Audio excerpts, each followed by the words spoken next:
नमस्कार दोस्तों, आपका स्वागत है आपके अपने चैनल स्टडी वाइन्स ऑफिशियल पर। तो आज की इस वीडियो में हम उस टॉपिक के बारे में पढ़ेंगे जो हमें स्कूल में कहा जाता था खुद ही पढ़ लेना। तो आज हम महिला प्रजनन तंत्र यानी कि फीमेल रिप्रोडक्टिव सिस्टम के बारे में पढ़ेंगे। तो इससे पिछली वीडियो में हमने मेल रिप्रोडक्टिव सिस्टम के बारे में पढ़ा था, जिसकी वीडियो आपको बायोलॉजी की प्लेलिस्ट में मिल जाएगी। तो आज हम पहले पूरे फीमेल रिप्रोडक्टिव सिस्टम को डायग्राम के साथ समझेंगे। उसके बाद हम जो मेंस्ट्रुअल साइकिल है यानी कि जो पीरियड्स हैं उसके बारे में समझेंगे कि आखिर पीरियड्स आते क्यों हैं, इनकी टाइमिंग क्या होती है, सब हम पढ़ेंगे। और लास्ट में प्रीवियस ईयर क्वेश्चन भी कवर करेंगे। तो आज की इस वीडियो से आपको काफ़ी कुछ सीखने को मिलेगा। तो चलिए बिना देरी किए हुए वीडियो को शुरू करते हैं। तो चलिए वीडियो की शुरुआत करते हैं। तो सबसे पहले देखते हैं कि आखिर प्रजनन जरूरी क्यों है। तो जीवों द्वारा अपने समान नए जीवों को जन्म देना ही प्रजनन या जनन कहलाता है। तो जो भी जीव धरती पर आए हैं वो चाहते हैं कि उनकी प्रजाति धरती पर बनी रहे, यानी कि उनका अस्तित्व बना रहे। इसीलिए वो अपने समान नए जीव को जन्म देते हैं, जिसे प्रजनन कहा जाता है। और अंगों का वैसा समूह जो जनन की क्रिया में सहायक होता है उसे प्रजनन तंत्र कहा जाता है। तो जो मानव है ये एक लिंगी प्राणी है, यानी कि यूनिसेक्सुअल प्राणी हैं, अर्थात नर और मादा लिंग अलग अलग जीवों में पाए जाते हैं। जो जीव केवल शुक्राणु उत्पन्न करते हैं उन्हें नर कहते हैं, और जिन जीवों से केवल अंडाणु ओवम की उत्पत्ति होती है उन्हें मादा कहा जाता है। और जो मानव है ये जरायुज होते हैं, यानी कि विविपेरस होते हैं, अर्थात ये सीधे शिशु को जन्म देते हैं। तो दो प्रकार के जीव होते हैं, एक होते हैं विविपेरस और एक होते हैं ओविपेरस। तो विविपेरस को जरायुज कहा जाता है और ओविपेरस को अंडयुज कहा जाता है। तो विविपेरस जीव कौन से होते हैं? तो जो जंतु अंडे न देकर सीधे बच्चे को जन्म देते हैं उन्हें विविपेरस कहा जाता है। और जो जंतु पहले अंडे देते हैं और बाद में इन अंडों से बच्चे निकलते हैं उन्हें ओविपेरस कहा जाता है। तो विविपेरस कौन से जंतु होते हैं? जो डायरेक्ट बच्चे को जन्म देते हैं। और ओविपेरस कौन से जंतु होते हैं?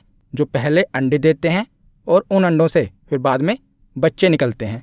तो ये पूछा भी जाता है, और पिछली वीडियो में मैंने आपको इसको याद रखने की ट्रिक भी बताई थी कि कैसे पता चलेगा कि ओविपेरस अंडे देते हैं या विविपेरस। तो देखिए, जो ओविपेरस है ना, इसका जो पहला अल्फ़ाबेट है ओ, तो ओ की शेप किस तरह है? अंडे की तरह है ना, ओ की शेप। तो इससे आपको पता चल जाएगा कि जो ओविपेरस जंतु हैं ये अंडे देते हैं, क्योंकि जो ओविपेरस है इसका पहला अल्फ़ाबेट ओ है और जो ओ की शेप है ये अंडे की तरह है। तो जो ओविपेरस जंतु हैं ये अंडे देते हैं और बाद में इनके अंडों से बच्चे निकलते हैं। तो आगे हम युग्मक, युग्मनज, निषेचन और जाइगोट क्या होता है इसके बारे में थोड़ा समझ लेते हैं। तो जो मेल होता है, मेल के द्वारा शुक्राणु यानी कि स्पर्म की उत्पत्ति होती है, और फीमेल के द्वारा अंडाणु ओवम की उत्पत्ति होती है। तो जो ये स्पर्म और ओवम है इसे गैमेट यानी कि युग्मक कहा जाता है। तो मेल का युग्मक होता है स्पर्म और फीमेल का युग्मक होता है ओवम।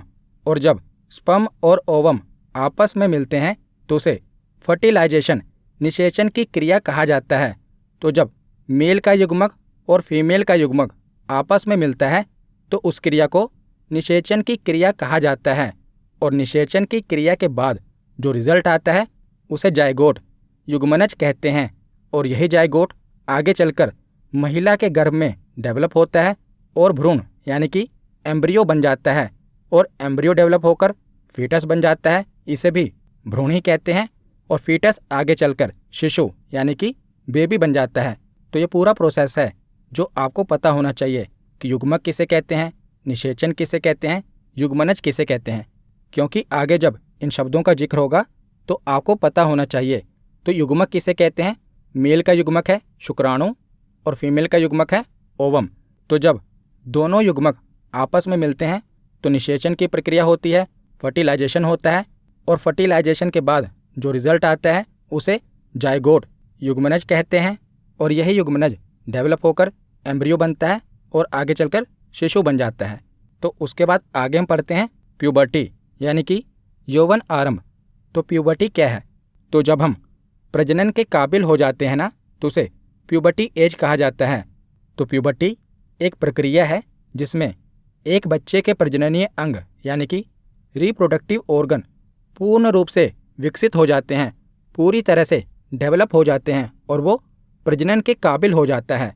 तो मानव में यौवन आरंभ शारीरिक परिवर्तन की उस प्रक्रिया को कहते हैं जिसके द्वारा कालक्रम में बच्चे से बढ़कर प्रजनन में समर्थ जवान बन जाता है।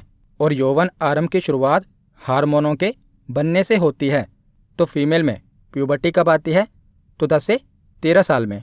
और मेल में प्यूबर्टी एज क्या होती है? 12 से 14 साल। तो फीमेल में जो प्यूबर्टी एज होती है ये मेल से पहले आती है। तो इसके बाद आगे अब हम जो फीमेल के रिप्रोडक्टिव ऑर्गन हैं यानी कि मादा के जननांग हैं वो देख लेते हैं। तो इस डायग्राम की सहायता से हम महिला के जननांग यानी कि फीमेल के रिप्रोडक्टिव ऑर्गन के बारे में समझ लेते हैं। तो जो ये वाला पार्ट होता है इसे वजाइना योनि कहा जाता है और आगे चलकर जो ये संकरा रास्ता है इसे सर्विक्स यानी कि गर्भाशय ग्रीवा कहा जाता है। गर्भाशय ग्रीवा के ऊपर गर्भाशय होता है जिसे यूट्रस कहते हैं और एक महिला में एक जोड़ी अंडाशय होता है यानी कि 2 अंडाशय होते हैं जिसे ओवरी कहा जाता है और यहीं से अंडाणु निकलता है। जैसे एक मेल में एक जोड़ी टेस्टिस होता है, हमने पिछले वीडियो में पढ़ा था, जहाँ से शुक्राणु बनते हैं, वैसे ही एक महिला में एक जोड़ी अंडाशय होता है जहाँ से अंडाणु निकलता है। और जो ये अंडाणु होता है ये प्रत्येक महीने बनता है और इस अंडाशय के ऊपर जो ये नलिका होती है इसे अंडवाहिनी कहा जाता है, फैलोपियन ट्यूब कहा जाता है।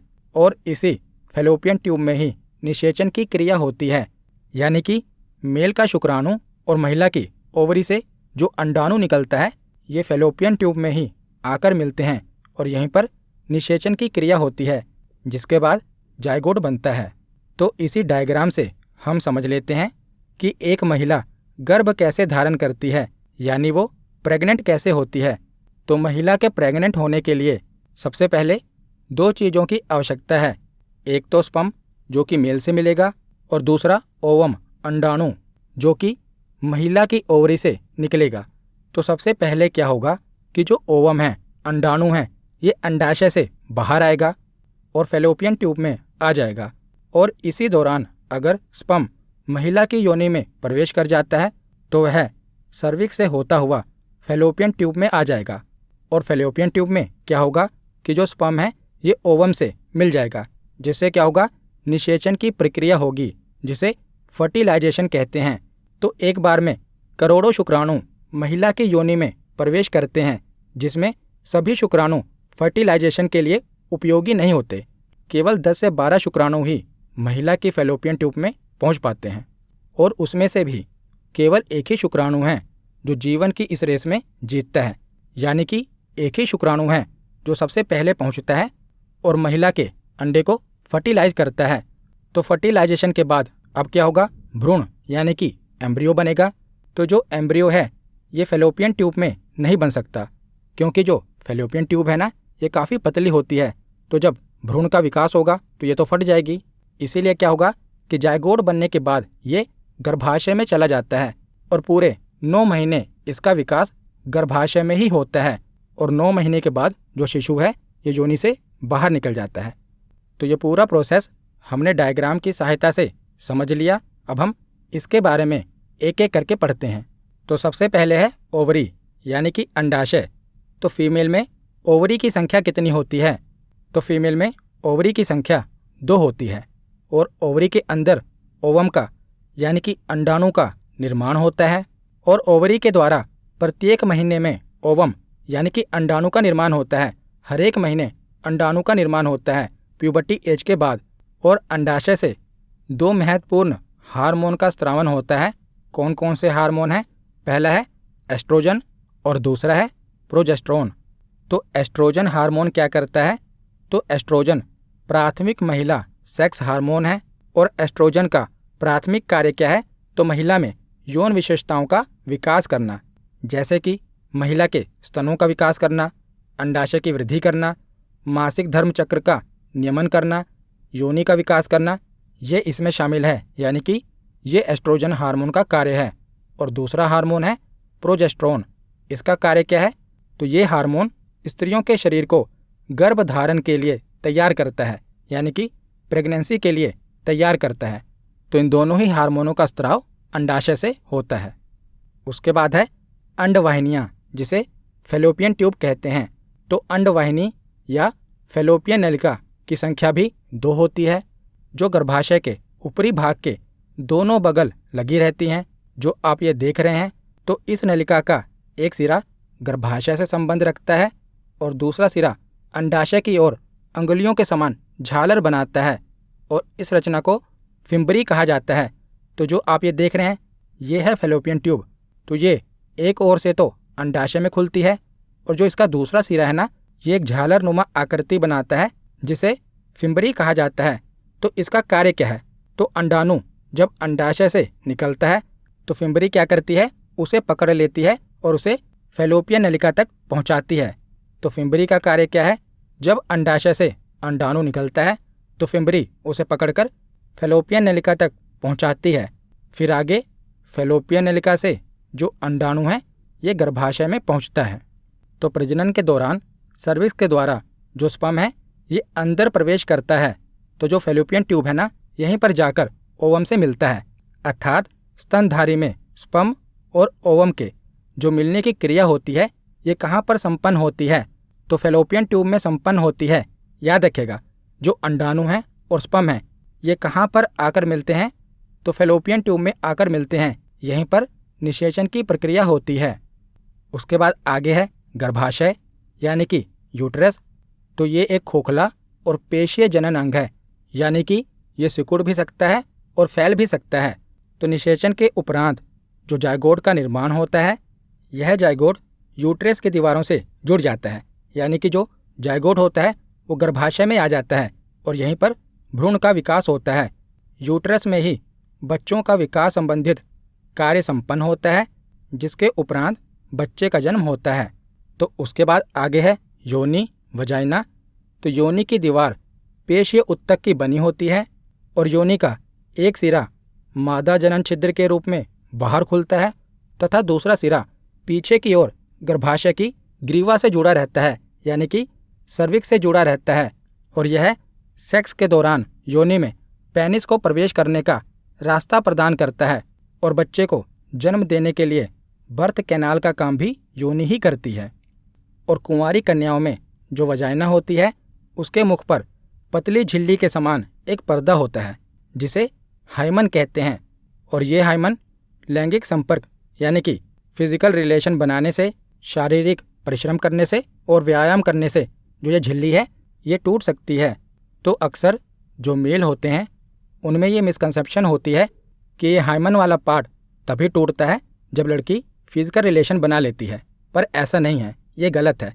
ये जो हाइमन वाला पार्ट है, अगर लड़की योगा करती है, अगर वो घुड़सवारी भी करती है या शारीरिक मेहनत करती है, तब भी ये जो हाइमन वाला पार्ट है ये टूट जाता है, क्योंकि ये पतली सी झिल्ली होती है। तो शारीरिक परिश्रम और व्यायाम करने से भी ये जो झिल्ली होती है वो टूट सकती है। तो महिला प्रजनन तंत्र के आंतरिक भाग के बारे में हमने पढ़ लिया। अब हम बाहरी भाग देख लेते हैं। तो इसे वजाइना कहते हैं, यानी कि योनि कहते हैं। और योनि के ऊपर जो ये वाला छिद्र है इसे यूरेथ्रल ओपनिंग कहा जाता है, मूत्राशय कहा जाता है। तो यहाँ से मूत्र यानी कि यूरिन निकलता है और मूत्राशय के ऊपर एक मटर के दाने के समान संरचना होती है, जिसे क्लिटोरियस कहा जाता है। और ये वाला पार्ट काफ़ी संवेदनशील होता है, काफ़ी सेंसिटिव होता है, तो इसे क्लिटोरियस कहते हैं।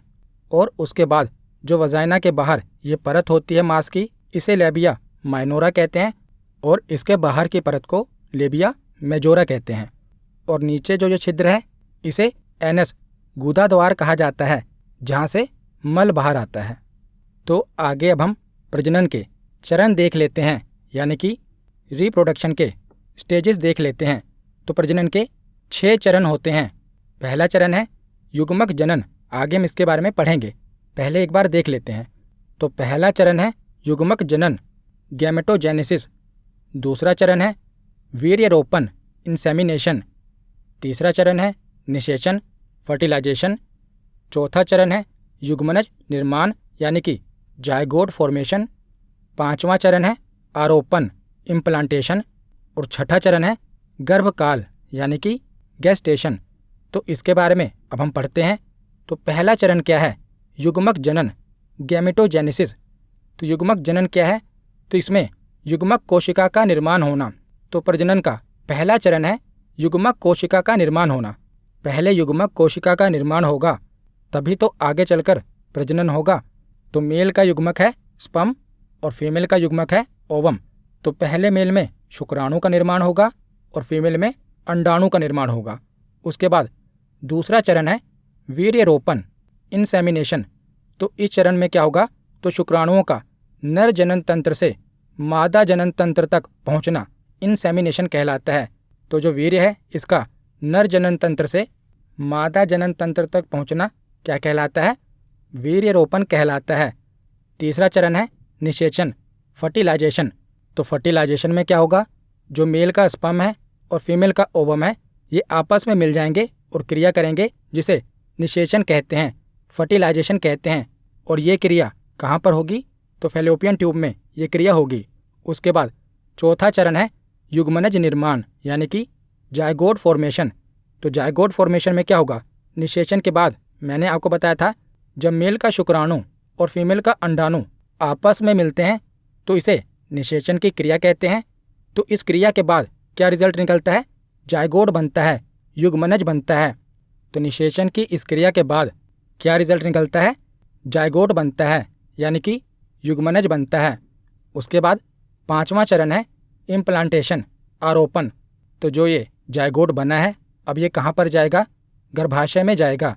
तो आरोपण प्रजनन का वह चरण है जिसमें जो भ्रूण है ये गर्भाशय की दीवार में अंतःस्थापित हो जाता है यानी कि गर्भाशय में चला जाता है और यहीं पर अब इसका विकास होगा। तो प्रजनन का छठा चरण है गर्भकाल गेस्टेशन। तो मादा का गर्भ धारण से लेकर शिशु को जन्म देने की अवधि को क्या कहा जाता है? गर्भकाल कहा जाता है। और ये गर्भकाल कितने महीने का होता है? तो 9 महीने का होता है। तो ये 6 चरण थे प्रजनन के। आशा करता हूँ आपको ये समझ में आए होंगे। इसके बाद आगे पढ़ते हैं प्लेसेंटा के बारे में जिसे हिंदी में अपरा कहा जाता है। तो प्लेसेंटा वह अंग है जो गर्भावस्था के दौरान गर्भाशय में यानी कि यूट्रस में विकसित होता है। तो इसके द्वारा ही गर्भाशय में स्थित जो भ्रूण है इसके शरीर में ऑक्सीजन और पोषक तत्व पहुंचते हैं जिसे गर्भाशय में भ्रूण की वृद्धि होती है। तो प्लेसेंटा क्या है?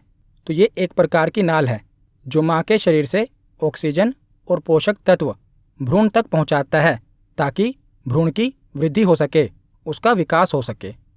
तो आगे अब हम डायग्राम की सहायता से पहले मेंस्ट्रुअल साइकिल यानी कि मासिक चक्र के बारे में पढ़ लेते हैं जिसे आमतौर पर हम पीरियड्स कह देते हैं। तो एक्चुअली में प्रति महीने जो लेडीज़ होती हैं, जो गर्ल्स होती हैं, उनकी वजाइना से जो ब्लीडिंग होती है उसे ही हम पीरियड्स बोलते हैं। तो ये ब्लीडिंग होती क्यों है? तो ये वाला जो पार्ट है इसे गर्भाशय यानी यूटेरस कहते हैं। तो जब भी कोई लेडी प्रेग्नेंट होती है तो जो बच्चा है उसका विकास कहाँ पर होता है? तो गर्भाशय में होता है। तो प्रति महीने जो ये गर्भाशय है इसकी जो इनर वॉल होती है यानी आंतरिक दीवारें होती हैं जिसे एंडोमेट्रियम कह देते हैं, ये क्या होती हैं? मोटी होने लगती हैं ताकि वो क्या कर सके? बच्चे को अपने अंदर रख सके। लेकिन अगर महिला प्रेग्नेंट नहीं होती तो अंदर जो गर्भाशय में ये मोटी परत बनी है ये क्या होती है? ये टूटना शुरू कर देती है और महिला की योनि से बाहर निकल जाती है जिससे क्या होता है? महिला की वजाइना से ब्लीडिंग होने लगती है। इसी को हम पीरियड्स कहते हैं। तो जो ओवरी होती है यानी अंडाशय होता है इससे प्रति महीने एक अंडाणु बनता है, एक ओवम बनता है। और ये अंडाणु अगर इस महीने इस ओवरी से बन रहा है तो अगले महीने ये दूसरी ओवरी से बनेगा यानी ये अल्टरनेट होता है। तो मान लीजिए इस महीने इस ओवरी से ओवम बना तो ओवम बनने के बाद ये फैलोपियन ट्यूब में आएगा और इस दौरान अगर इसे फैलोपियन ट्यूब में स्पर्म मिल जाता है तो क्या होगा, एक स्पर्म इस ओवम के साथ निषेचन की क्रिया करेगा, जिससे क्या होगा, जायगोट बन जाएगा। और इसी दौरान जो गर्भाशय है इसकी अंदरूनी परतें मोटी होने लगेंगी ताकि वो बच्चे को अपने अंदर अच्छे से रख सके। तो उसके बाद क्या होगा, जो ये जायगोट है ये गर्भाशय में आ जाएगा और 9 महीने तक गर्भाशय में ही रहेगा और इस दौरान महिला को पीरियड्स नहीं आएंगे। तो जब महिला गर्भवती होती है उस समय उसे पीरियड्स नहीं आते। लेकिन दूसरे केस में क्या होगा, जब ओवम फैलोपियन ट्यूब में आएगा और उसे वहाँ पर कोई स्पर्म नहीं मिलेगा तो क्या होगा, कुछ दिनों के बाद जो ये अंडाणु है ये भी टूटना शुरू कर देगा। इसकी जो टाइमिंग है वो मैं आपको आगे बताऊंगा। अभी बस आप इतना जान लीजिए कि ये जो अंडा है ये टूटने लगेगा और जब जायगोट नहीं बनेगा यानी अंडाणु को स्पर्म नहीं मिलेगा तो उसके बाद क्या होगा, जो गर्भाशय के अंदरूनी परत थी ये भी टूटने लगेगी और महिला को ब्लीडिंग शुरू हो जाएगी। इसी को पीरियड्स कहते हैं। तो 2 पीरियड्स के बीच में 28 दिन का समय होता है। तो 2 पीरियड्स के बीच का समय मासिक धर्मचक्र कहलाता है और इसके सामान्य भाग के रूप में महीने में एक बार महिला की योनि से रक्तस्राव होता है, ब्लीडिंग होती है, जिसे हम पीरियड्स कहते हैं। तो प्रत्येक महिला के प्रजनन काल में 12 से 13 वर्ष की आयु से लेकर जब से उसकी प्यूबर्टी एज स्टार्ट होती है से लेकर 45 से 50 साल तक, 45 से 50 साल के बाद क्या होता है, महिला में अंडाणु बनना बंद हो जाते हैं। तो प्यूबर्टी एज से लेकर 50 साल तक और बीच में गर्भावस्था को छोड़ दिया जाए यानी जब वो प्रेग्नेंट होती है उसे छोड़ दिया जाए तो 28 दिनों की अवधि पर गर्भाशय से ब्लड का स्त्राव होता है। यह हर एक महीने होता है 28 दिनों की अवधि पर। और जो ये ब्लीडिंग है ये 4 से 5 दिन तक चलती है। तो औसतन महीने में कितने दिन ब्लीडिंग होती है, तो 4 से 5 दिन तक ये ब्लीडिंग होती है जिसे हम पीरियड्स कहते हैं। और 28 दिन की अवधि पर दोबारा ब्लीडिंग होती है। इसी को मासिक धर्म चक्र कहा जाता है। तो जो मासिक चक्र होता है इसके 4 स्टेज होती हैं। पहला फेस है मेंस्ट्रुएशन यानी कि जो ब्लीडिंग पीरियड है। दूसरा फेस है फॉलिकुलर फेस। तीसरा है ओवुलेशन और चौथा फेस है सिक्रेटरी फेस। तो मासिक चक्र की शुरुआत ब्लीडिंग पीरियड से होती है जिसे मेंस्ट्रुएशन कहा जाता है। ये 1 से लेकर 5 दिन तक होती है। इस डायग्राम में ये 6 दिन तक दिया हुआ है पर नॉर्मली ये 3 से 5 दिन तक ब्लीडिंग होती है। कईयों को 7 दिन तक भी होती है पर औसतन कितने दिन तक होती है, 5 दिन तक ब्लीडिंग होती है जिसे मेंस्ट्रुएशन पीरियड कहा जाता है। उसके बाद 6 से लेकर 14 दिन तक जो दूसरा पीरियड होता है इसे फॉलिकुलर फेज कहते हैं। इसमें क्या होता है, जो ब्लीडिंग है वो बंद हो जाती है। उसके बाद जो तीसरा फेज है ओवुलेशन, अंडोत्सर्जन, इसमें क्या होगा, महिला के अंडाशय से अंडा निकलेगा, अंडाणु निकलेगा और ये सबसे सही समय होता है गर्भ धारण करने के लिए। तो जो 14वां दिन होता है ना, इसमें सबसे ज़्यादा संभावना होती है महिला की प्रेगनेंसी की। अगर इस समय जो स्पर्म है वो अंडाणु से आकर मिल जाएगा तो सबसे ज़्यादा संभावना होती है प्रेगनेंसी की। उसके बाद जो चौथा फेस होता है सेक्रेटरी फेस, इसमें क्या होता है कि धीरे धीरे जो अंडाणु है अगर उसे स्पर्म नहीं मिला तो वो टूटना शुरू हो जाएगा और टूटने के बाद वो क्या होगा, फिर से आगे मेंस्ट्रुएशन पीरियड आ जाएगा, वो योनि से बाहर निकल जाएगा। तो इस प्रकार ये पूरा मासिक धर्मचक्र चलता रहता है। और इसके साथ ये भी याद रखेगा कि जब पीरियड्स आते हैं ना, तो पीरियड्स के 1 हफ्ते बाद और 1 हफ्ते पहले जो टाइम होता है उसे सेफ टाइम कहा जाता है। सेफ टाइम क्यों कहा जाता है, जैसे पीरियड्स आए तो पीरियड्स आने के 1 हफ्ते बाद का जो टाइम होता है इसमें अभी जो अंडाणु है ये फैलोपियन ट्यूब में नहीं आता। अंडाणु जो है फैलोपियन ट्यूब में कब आता है, हमने देखा ना 14वें दिन आता है। तो जब तक जो अंडाणु है फैलोपियन ट्यूब में नहीं आएगा तब तक निषेचन की क्रिया नहीं होगी। तो ये सेफ टाइम होता है। इस दौरान अगर महिला फिजिकल रिलेशन बनाती है तो 99% चांसेस होते हैं कि वो गर्भवती नहीं होगी। तो पीरियड आने के 1 हफ्ते बाद सेफ टाइम होता है और पीरियड आने के 1 हफ्ते पहले का जो टाइम होता है वो भी सेफ टाइम होता है, क्योंकि उस दौरान क्या होता है, जो अंडाणु होते हैं ना वो टूट चुके होते हैं, बस वो बाहर निकलने वाले होते हैं, यानी कि ब्लीडिंग की क्रिया शुरू होने वाली होती है। तो पीरियड्स के 1 हफ्ते पहले का टाइम और पीरियड्स के 1 हफ्ते बाद का टाइम सेफ टाइम कहा जाता है। 99% चांसेस होते हैं कि महिला इस दौरान प्रेग्नेंट नहीं होगी, लेकिन 1% हम नहीं कह सकते। तो जो भी मैंने आपको बताया उसे पढ़ लेते हैं। तो 1 से लेकर 5 दिन ये कौन सा फेज़ है? मेंस्ट्रुएशन फेज़ है। तो इसके यानी कि रक्तस्राव के पहले दिन को मासिक धर्म चक्र का पहला दिन माना जाता है और इसकी अवधि 6 से 8 दिनों तक भी रह सकती है। लेकिन औसतन ये कितने दिनों तक होती है? औसतन ये अवधि 5 दिनों की रहती है। और रक्तस्राव यानी कि जो ब्लीडिंग होती है ये आमतौर पर पहले 2 दिनों में सबसे ज़्यादा होती है। औसतन ये 5 दिनों तक होती है, लेकिन पहले 2 दिनों तक ज़्यादा ब्लीडिंग होती है। उसके बाद 6 से 14 दिन यानी कि दूसरा फेज़, तो छठे दिन लगभग रक्तस्राव बंद हो जाता है, यानी कि जो ब्लीडिंग है ये बंद हो जाती है। और गर्भाशय की अस्तर, जिसे एंडोमेट्रियम भी कहा जाता है, गर्भावस्था की संभावना के लिए तैयार होना शुरू कर देता है और धीरे धीरे जो गर्भाशय का अस्तर है ये मोटा हो जाता है और रक्त और पोषक तत्वों से समृद्ध हो जाता है। तो 6 से 14 दिनों में क्या होता है, जो अंडाशय होता है ना, वो अंडाणु बनाने की प्रक्रिया शुरू कर देता है। और 14वें दिन क्या होता है कि जो अंडाणु है वो अंडाशय से बाहर निकल आता है और कहाँ पर आ जाता है? फैलोपियन ट्यूब में आ जाता है।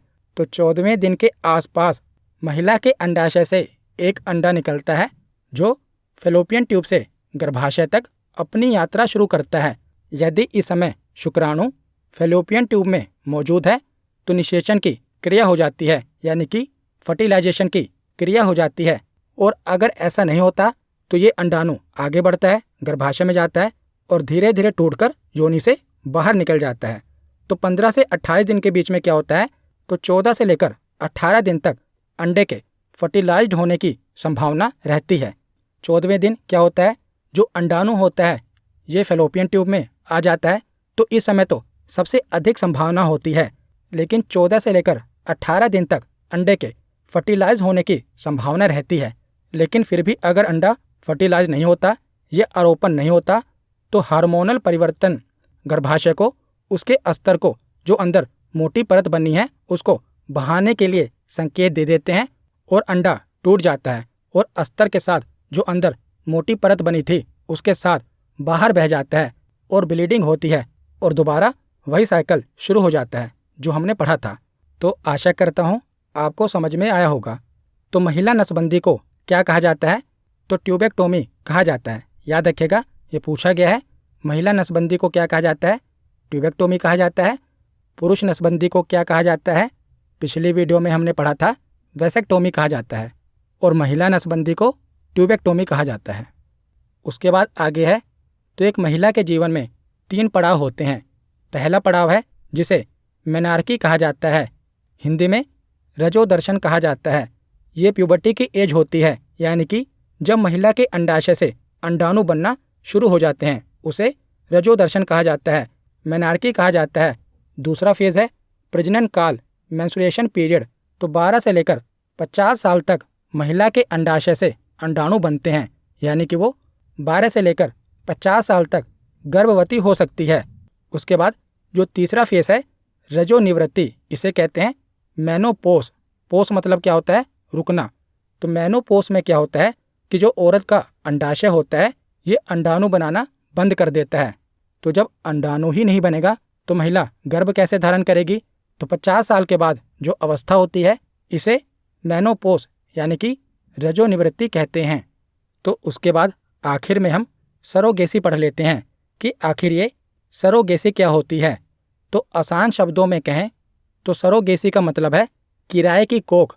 तो बच्चा पैदा करने के लिए जब कोई कपल किसी दूसरी महिला की कोख किराए पर लेता है तो इस प्रक्रिया को सरोगेसी कहा जाता है।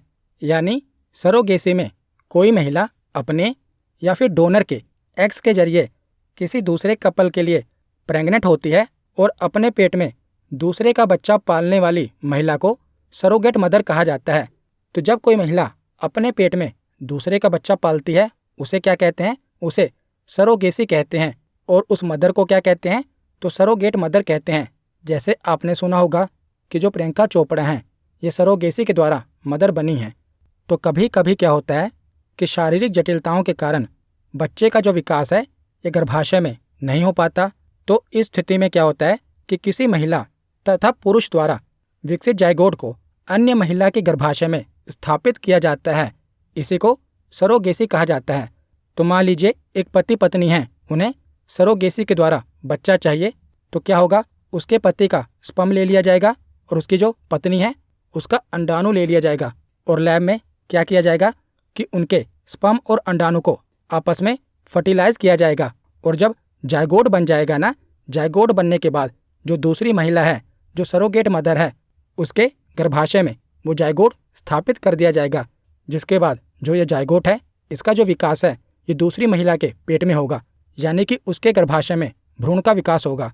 तो इसे कहा जाता है सरोगेसी। तो यहाँ पर हमारा थियरी सेक्शन कंप्लीट होता है। अब हम प्रीवियस ईयर क्वेश्चन देखते हैं। तो पहला प्रश्न है कि निम्नलिखित में से कौन सा महिला प्रजनन तंत्र का हिस्सा नहीं है।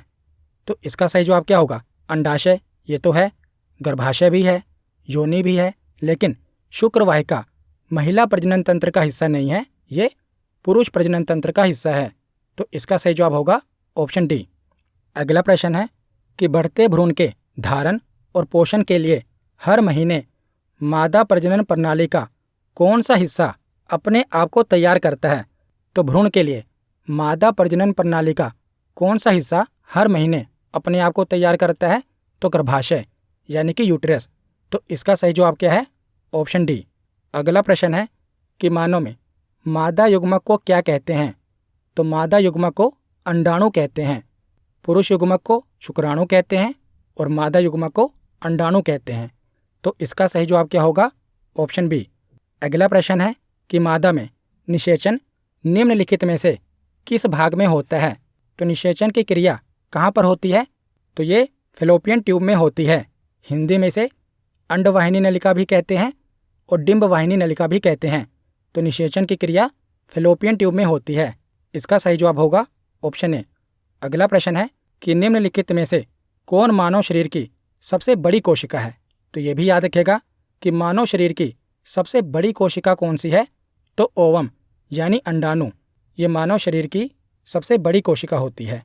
अगला प्रश्न है कि ऐसी महिला जो दूसरे के लिए बच्चा पैदा करने के लिए अपने गर्भाशय को किराए पर देती है, क्या कहलाती है।